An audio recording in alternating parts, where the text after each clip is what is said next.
పత్సమట్ల ధర్మరాజు గారు చిననిండ్రకొలను పత్తేపురం గ్రామంలో జన్మించారు. ఆయన తండ్రి లక్ష్మీనారాయణ రాజు, తల్లి జయలక్ష్మి.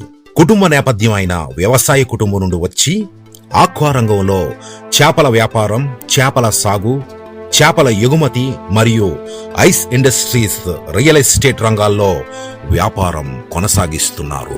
సేవా కార్యక్రమాల గురించి మాట్లాడుకుంటే 2020లో శ్రీ లక్ష్మీనారాయణ ఫౌండేషన్ అనే సేవా సంస్థ తండ్రి పేరు మీద స్థాపించారు. 2021లో గోపీనాథపట్నంలోని 2.5 ఎకరాల విస్తీర్ణంలో ద్వారకా తిరుమల వెళ్లే కాలినడక భక్తుల కోసం శ్రీ లక్ష్మీనారాయణ ఉచిత అన్నదాన సత్రం ఏర్పాటు మాజీ కేంద్ర మంత్రివర్యులు, హర్యానా గవర్నర్ బండారు దత్తాత్రేయ గారి చేతుల మీదుగా అన్నదాన సత్రం ప్రారంభించారు. ఈ సత్రంలో ఉచితంగా భోజనం, ఉదయం సాయంత్రం టిఫిన్లతో పాటు విశ్రాంతి మందిరం ఏర్పాటు చేశారు. గ్రామీణ ప్రాంతాల ప్రజలు తాగునీటి ఇబ్బందులను చూసి ట్యాంకర్సు, లారీ ద్వారా ఉచితంగా మంచినీటి సరఫరా చేపించారు. ఉంగుటూరు గ్రామంలో శ్రీ లక్ష్మీనారాయణ ఐస్ ఫ్యాక్టరీ వద్ద ఆర్ఓ ప్లాంట్ ఏర్పాటు చేశారు. 3 గ్రామాల ప్రజలు ప్రతిరోజు మంచినీరును తీసుకుని వెళ్తారు. రోజుకి 10,000 లీటర్ల ఉచిత మంచినీరు సరఫరా చేస్తున్నారు. చేబ్రోలు, చిననిండ్రకొలను, నారాయణపురం గ్రామాలలోని శ్మశాన వాటికలను అభివృద్ధిపరిచారు.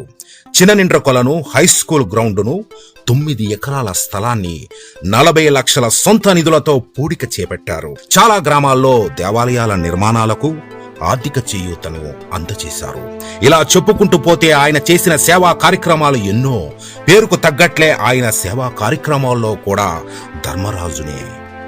స్వతహాగా సేవాభావం కలిగిన ధర్మరాజు పవన్ కళ్యాణ్ గారి పిలుపు మేరకు జనసేన పార్టీలో జాయిన్ అయ్యారు.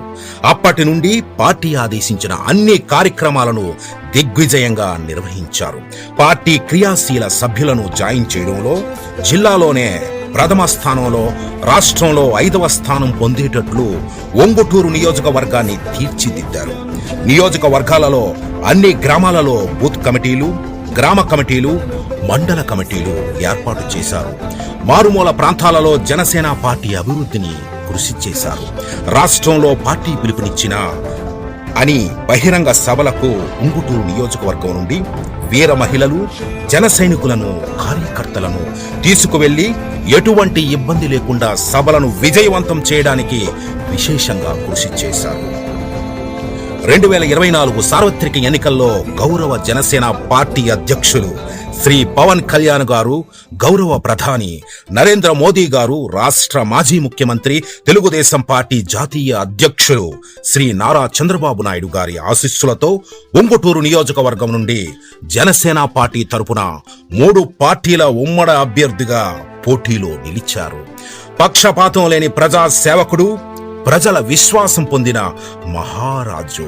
సేవకుణ్ణి నాయకుణ్ణి చేసే బాధ్యత మీది. మీ భవిష్యత్తుకు ఉపాధి కల్పించే బాధ్యత ధర్మరాజు గారిది.